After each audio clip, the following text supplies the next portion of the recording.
Alright, this video is going to be a little bit different than my other videos.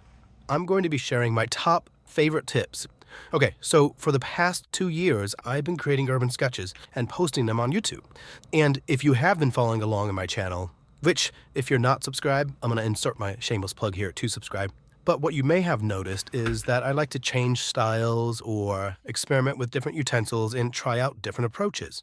Now, while these experiments keep it fun for me, it also has given me some deeper insights into my own process. So, I wanted to share with you some of my personal takeaways in this journey. Now, some of these may be simple ideas, but when applied consistently, they're going to create a powerful shift in the way that you sketch.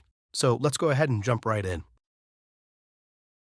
So, as I talk about my first insight, the video that you're watching now is one of the first videos on my channel, back when I was doing watercolor.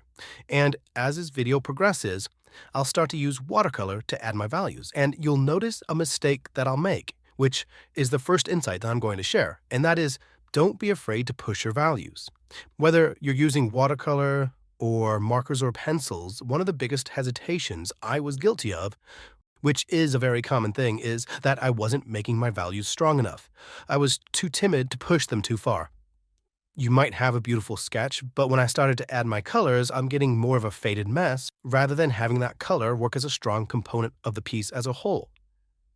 The values that I was adding to the scene were only doing half the part. It was adding a little bit of definition, but it lacked providing that rich contrast.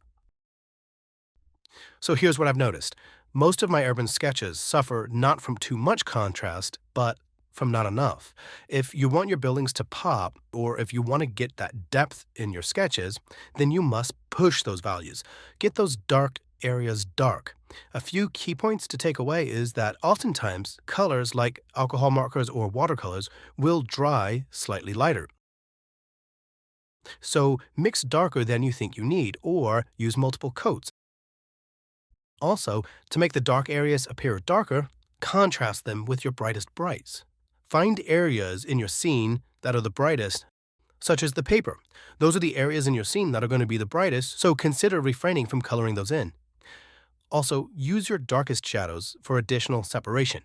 Shadows in your scene may be obvious, but look closer, and you might notice that even your shadows have values within them. So try to accurately capture those dark values inside of those dark shadows. Now, the value range of your sketch can be determined by your lightest color and your darkest color. Now, without a broad enough range, everything can look flat. But with good range, your scene can gain mood or clarity and intention. One experiment that you can try is to set out from the start to purposefully go too far with your values. It might seem odd at first, but the faster that you break that barrier, the quicker that you'll start to get used to pushing your values farther. Okay, the next one is don't be afraid of mistakes. Now, I like to experiment with different approaches and techniques, but I'd even catch myself backing off sometimes because I'm afraid I'm going to make a mistake. There are several problems with this frame of mind. The first is that when you take chances and you make those mistakes, you learn quicker. In fact, you're going to watch me make a few coloring mistakes in this video. Toward the end of this sketch, you'll see me make a mistake when I decide to start coloring with a deep blue color. Instead of working my way up to the right color, I started too bold too fast, and I lost the ability to push that color in the direction that it needed to go. Now, it's not just coloring mistakes. I'm really talking about all mistakes. It could be you drew the line wrong, or the perspective is wrong, or whatever it is, all of that is completely normal. Mistakes are the ways in which we improve, which leads me to a new frame of mind that you should have, which is that the more mistakes you make, the quicker you're going to improve. Get comfortable with your mistakes and embrace the unpredictability.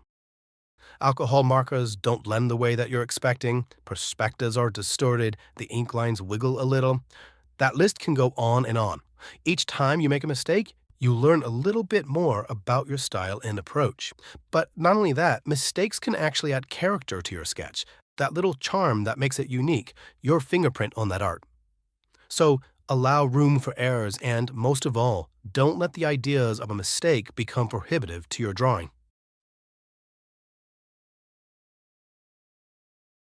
Okay, so as a perfectionist, I have shared several videos on how that affects me as an artist. So this next insight was revolutionary to me, but your perspective doesn't have to be perfect. I struggled for years with perspective, oftentimes being unhappy with my ability to reliably capture a true perspective in my scene.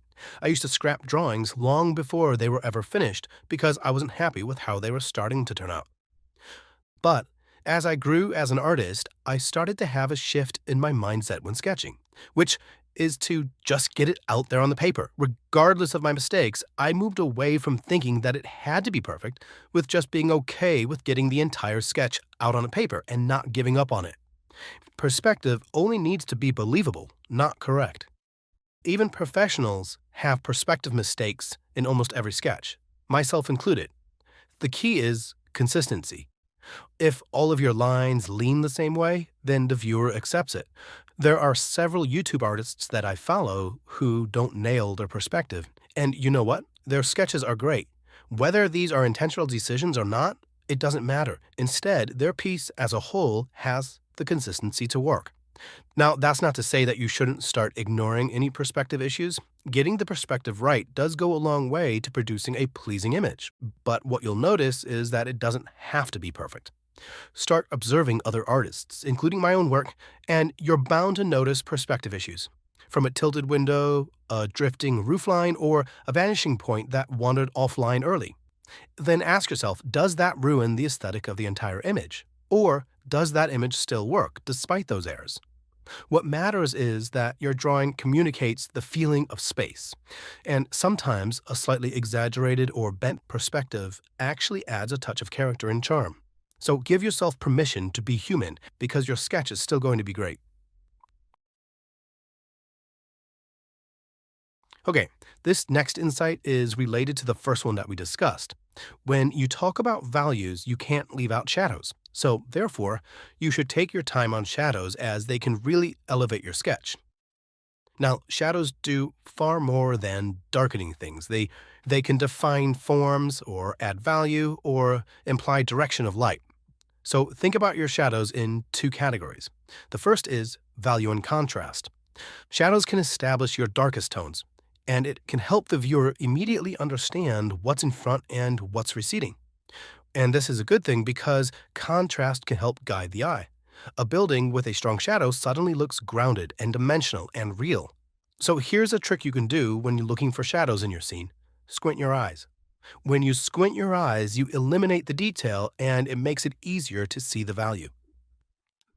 All right, the next category falls into defining surfaces. So, shadows can help you tell which planes face the light source, which ones turn away, and how shapes and surfaces overlap. The underside of an awning instantly reads with a darker value. Trees or foam pools cast shadows across building faces, defining the different depths of each surface. A strong ground shadow can help anchor your building. When your line work is solid, but your sketch still feels flat, shadows can really help elevate your sketch to make it pop. The next insight that I want to share has to do with detail. Be selective with detail. One of the biggest stylistic breakthroughs for artists is understanding that not everything deserves equal attention. Your viewer's eye will go wherever you place the detail. So choose your focal area wisely. Maybe it's a doorway or an awning or greenery. And it's that focal point where you should be adding all of your details the windows, the textures, brick suggestions, the signage. Spend time to draw all of those out. Then you can let the surrounding areas relax.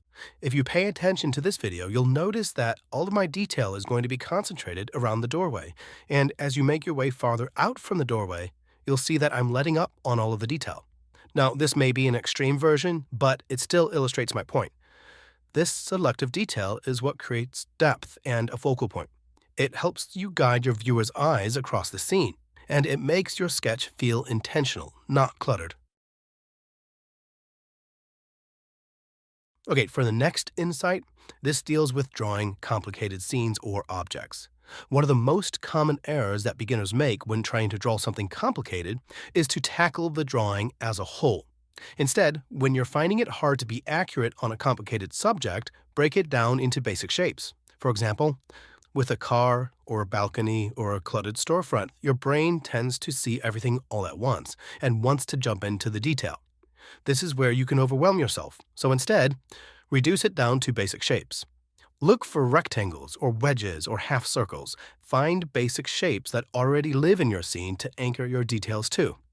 Once you treat complex objects as simple blocks, the drawing becomes easier and faster. Accuracy comes from proportion, not detail. If you've got the big general shapes correct, then the sketch is going to feel correct, even with loose and playful line work. This approach not only improves accuracy, but builds confidence when you're tackling those complicated scenes. And for my last insight, fight the urge to draw fast. YouTube has tons of speed art videos that are sped up for time. Much like the sketches in this video, they've been sped up to either fit within a certain time frame or to reduce the hours of work into minutes for easier viewing. Now, it may also be true that you'll find a seasoned artist who can sketch quickly or effortlessly in real time. Whatever the type, there is no need to think that you need to sketch quick. When we see these videos, we convince ourselves that the speed is the goal, especially with the professionals that seem to draw fast in real time. But here's the truth. Speed is not a starting point. It's a result of years of observation and repetition. Now, that's not to say that there is a time and place for a quick sketch. In fact, quick sketches are often good practice to force yourself to see scenes in broad shapes over the fine detail. However, that doesn't mean that you should move fast and still expect to produce a quality sketch. Oftentimes, beginners sketch fast in order to imitate other artists that they've seen. You can't learn to run without first learning to crawl. These artists who sketch fast have done this 1,000 or more times. They know their lines, they know their subject, but most importantly, they know their limitations. Rushing faster than your own pace can create anxiety, and anxiety translates to stiffness or miscalculations or unnecessary mistakes. But mostly, it's going to translate to frustration. Instead, work at your natural pace. Pause to observe. Take a few seconds before your first line to plan your composition. Professional speed comes from a trained eye, not a fast hand. Slow down, and your accuracy and confidence will increase, and so will your enjoyment. Now, urban sketching is not about perfection. It's about noticing the world and simplifying it and expressing it in your own style, mistakes and all. Now remember, give yourself room to experiment, to push values, to embrace shadows, to simplify, and to slow down. Your sketches will grow into something that is truly yours. Thank you for watching this video, and if you already haven't, please give this video a like and subscribe.